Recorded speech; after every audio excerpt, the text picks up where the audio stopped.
All right, welcome back. Harmless Dave here. Breaking news in real time for real people on the Real Media Observer. And today's special guest on the show, Dr. Fauci. I like to call him Dr. Fauci or the Little Emperor Doctor. He's going to make an appearance in this video because biological weapons are kind of like my forte, Senator Paul. All right, so Russian Ministry of Defense unveils emails showing Hunter Biden's key role in funding pathogen research in Ukraine. Now, we have a media in this country, but they're kind of focused on like Will Smith right now. Get Will Smith! Jimmy Dore just did like this big thing. Everybody's doing, we need to take down Will Smith. Yeah, what he did was ridiculous, but can we just get back? See, it's a week's worth of distraction, and people are like, I don't understand what you mean. Why is it distracting? I'm completely focused. I'm focused on the fact that, I paid $4.25 a gallon today and my tank is almost half full because that's what I can afford. So let's get to the issue at hand here, because the Russian Ministry of Defense is doing the job of mainstream media, which the mainstream media, their job is just to protect the status quo and to, bolster the establishment and to hypnotize the masses with mass formation psychosis, a term that got me in trouble when I talked about it on my other channel, because there's no such thing, man. It's just a shiny new theory that you conspiracy people have.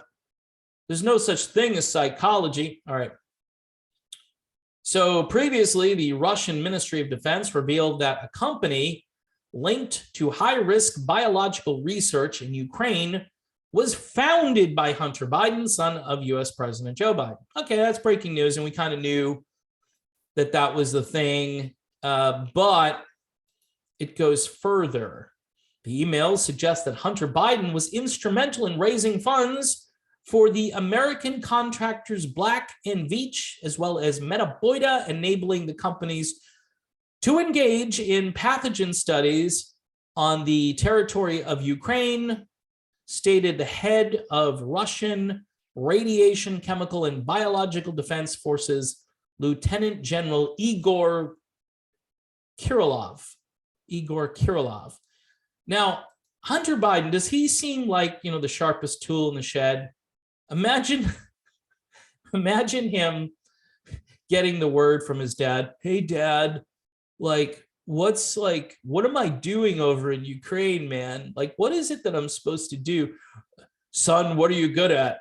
Well, Dad, I like to smoke crack, and I'm thinking that's probably the best thing I can do over in Ukraine.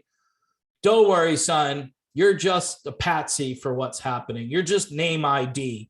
Just try not to look like you're too cracked out when you go over there. All right, Dad, you're the best, man. You're the big guy. Kirillov recalled that earlier in the course of Russia's special operation to demilitarize and denazify Ukraine. What do you mean denazify? There are no Nazis. What are you talking about? That doesn't exist. They're just making stuff up. These are the good people of Ukraine across the board. There are no Nazis in Ukraine. Stop saying denazify. There's no such thing. Anyway, the documents revealed an ongoing scheme, perfect word, of interaction between U.S. government agencies, the current military political leadership of the United States, and Ukrainian biolabs. So it's one of those private-public partnerships again. I'm not a socialist, but I'm starting to see the point of view. Don't think I'm going to socialism, people. All right, let's just get a handle on things. But socialists come along and say, well, it's just corruption, and if you socialize it, but then again, you've got this problem of a central authority. And that means if that central authority is concentrated in one place, kind of like it is now. So I don't see how we're that much different from that model, other than we have companies that are basically like, little Ponzi schemes, and their little bait and switch. Yes, I'm a private company. And of course, I'm affiliated with the military industrial complex, making me part of the government, which again is not what a private company is. Okay, the government now tells me what to do and gives me huge contracts, and I pay out my employees with ginormous bonuses and a huge salary. And that's why people protect this crap. Sorry to do a Joe Biden. Get vaccinated. All right. So, wow. At least I'm having fun today, people, because again, Vlad sent over the goods and I'm feeling pretty good today. So in particular, the documentary evidence pointed to the involvement of an investment fund managed by Hunter Biden in financing high-risk biological research in Ukraine. Holy crap, Batman, what could go wrong with that? High-risk biological research in Ukraine. The Russian Defense Ministry has more, though. They've also presented the names of U.S. officials other than Hunter Man involved in the creation of bioweapons components in Ukraine. One of these was Robert Pope. At the time, he was the director of the U.S. Defense Department's Cooperative Threat Reduction Program at DTRA, which had sought to draw, listen to this, like draw in post-Soviet states into biological warfare. And that's General Igor K., we'll call him, spokesperson, his name is a little tough for me, for the Russian Defense Ministry at Thursday's briefing. Pope, that's Robert Pope, spearheaded the idea of creating a central depository of especially dangerous microorganisms in Kiev. And imagine if you had an opportunity to ask the little emperor if he knew anything about this. Senator Poole, with all due respect, I've never been to Kiev. I can't find Kiev on a map, Senator. And the best way to stop all of this talk is to go get vaccinated right now, Senator Poole. So Joanna Wintrall, the head of the Defense Threat Reduction Agency in Kiev at the U.S. Embassy, led the coordination of military biological projects in Ukraine. Terrific. So Hunter Biden is the Patsy, but yet, you know, this is really well organized. We'll just put the kid out there. It's like, hey, Dad, could I have the keys to the car so I can be like a front man for all of this great stuff that the military's doing, Dad? Sure, son, you can do it. I know you can. I can barely put two words together, and you're on crack. I think we're a great team. Anyway, it was under Joanna Wintrall's direct supervision that experiments with deadly pathogens within the framework of projects called UP4, UP6, UP8 were implemented in Ukraine. And get this, including the viruses of anthrax, Crimean Congo hemorrhagic fever, leptospirosis, and probably a couple of other things that they forgot to mention here.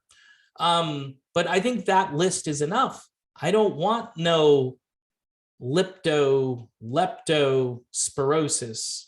Furthermore, Lance Lippincott, program director at the Ukrainian division of the company Black & Veatch, acted as the main contact for officials of Ukraine's Ministry of Defense and Health Ministry.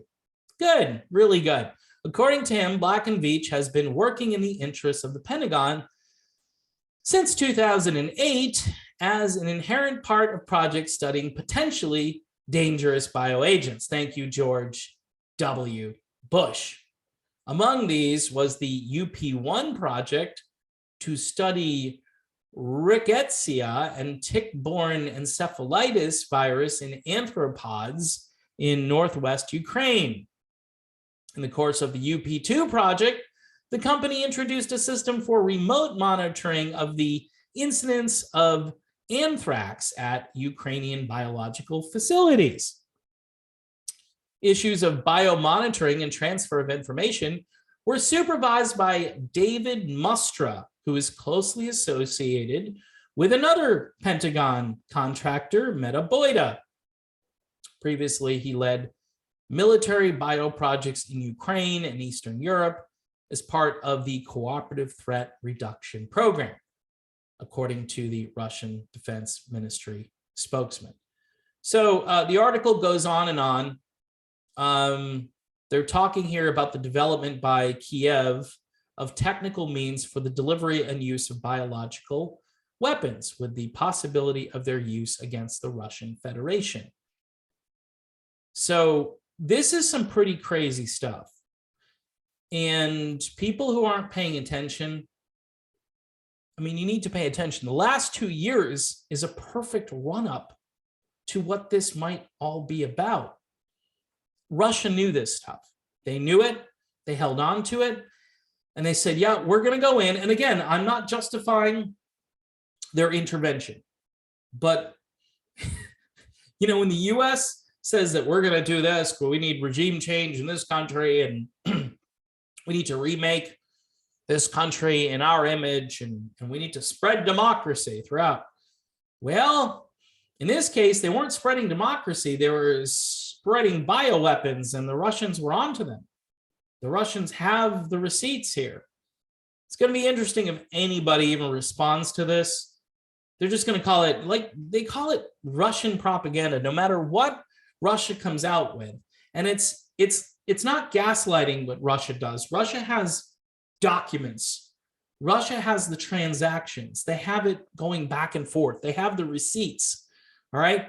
And the U.S., what does the U.S. do instead? They go, oh, well, you know, Putin is just mean and he needs to be removed, or he can't remain in power. And, you know, we got to close up the sky. And meanwhile, Russia and Ukraine are still trying to negotiate a peace deal. And the United States, they're not encouraging the peace deal. Very few countries in the West really care for a peace deal. Economically speaking, it's better if this goes on for a very long time. But from this article, it looks as though Russia knew about all these biolabs, and what they decided to do, which I think is really interesting, is to say, you know what, if they come at us with, we're the problem, we're going to come back and say, no, you guys are the problem, and we have the documents to prove it. And that little exchange between Rubio and Victoria Nuland, I think that proves the point right there. And it's going to get worse before it gets better. And the West is slowly alienating itself from Russia, India, China, and certain countries that just don't trust us anymore. I wouldn't trust the United States. No way. Not at this point. I think we hide so much from our own population, and we do it for their own good. But look what's happening. We need to vote everybody out, people, everybody. This government needs to be turned over. I don't know. It just needs to be completely like out the door. And it's not going to happen. We're going to get a fresh crop of more right-leaning ideologues who will go in speaking some truth to power and then eventually fall victim to the system. Sorry to be so black-pilled, but you know, how many presidents did this happen under? Bush, Obama, and then Trump. And now, of course, Biden, who's like the ultimate pawn because he can barely function. And then his son, who is active in this, very active, and should be under indictment right now if we had a media who did their job. And Trump would still be president, for those of you on the right, because there's no way Biden would have been elected, even with all of the shenanigans going on. There's no way. So in any event, that's my video on this topic. It appears that Russia has the goods, and you can use DuckDuckGo. I will give you a title for the article. And Russian MOD unveils emails showing Hunter Biden's key role in funding pathogen research in Ukraine. The article is only 3 hours old, so get it while it's still available before your before your internet browser says not available due to local laws. That's a good one. It's against the law to read certain articles. Okay, welcome to the modern day book burning.